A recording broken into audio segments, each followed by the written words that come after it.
Hi, I'm Bernie Solo. My online brand is Works by Solo. As it says on the title of most of my socials, I'm a artist, designer, and maker of things. I like to build a lot of stuff, primarily in metal and plastic.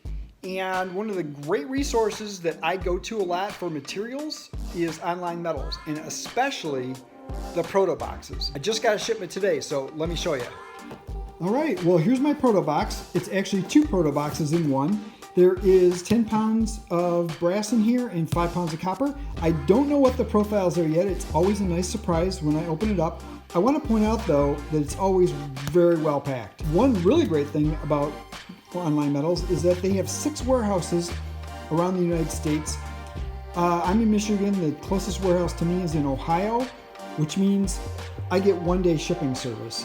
There's a lot of places in the United States that get 1-day and 2-day shipping service. So check the map on their website and see if you're close to one of their 6 warehouses, and there's a good chance that you will be. I'm gonna open this up and dig in and see what I got. All right, it's always a surprise. Let's see what we got here. This is, it's packed really tight. It wasn't rattling at all.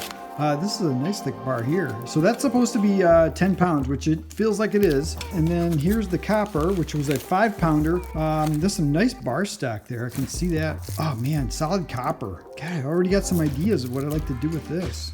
Okay, well, I've managed to get all of the cling wrap off of them. That took a little while. They're called Protoboxes because a lot of people like to use them for prototyping because there's just a variety of sizes and shapes and things, especially if you're tinkering and you're not quite sure what you're going to do. It's great to have a lot of different sizes and shapes of things.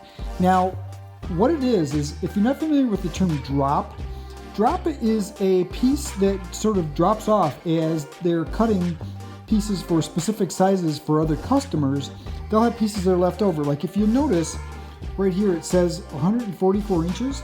Well, that's 12 feet. So this was a 12 footer, and this is a little piece that was left over.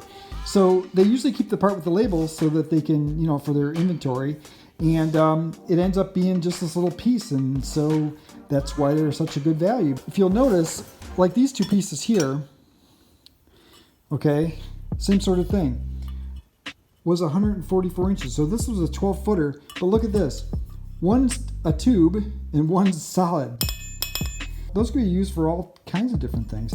I saw this big one back here, and there's been some friends of mine online that lately have been making model steam engines, and I think they use something like this for making model steam engines for like the boiler.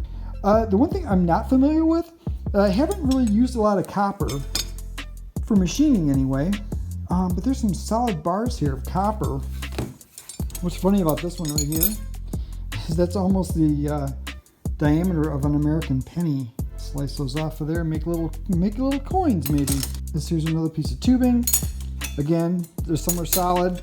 Here's a piece of square solid. It's kind of interesting that they still have the labels on them. It's kind of neat because you can actually see what the dimensions are, without having to measure them. But see, like those two are identical. So sometimes you get one of each. Sometimes you'll get multiples of each size. Like in here, like these round rods of this copper, there's 3 of these. I do a lot of lathe work, and so having round stock available is really valuable to me, to just have them around so that if I need to grab a piece to make something out of it, I can give it a try and see how it goes. So that is my Protobox. Well, 2 Protoboxes, one 10 pounder of brass, and one was a 5 pounder for copper. So anyway, I hope that answers your questions, and I'm gonna go and get to work.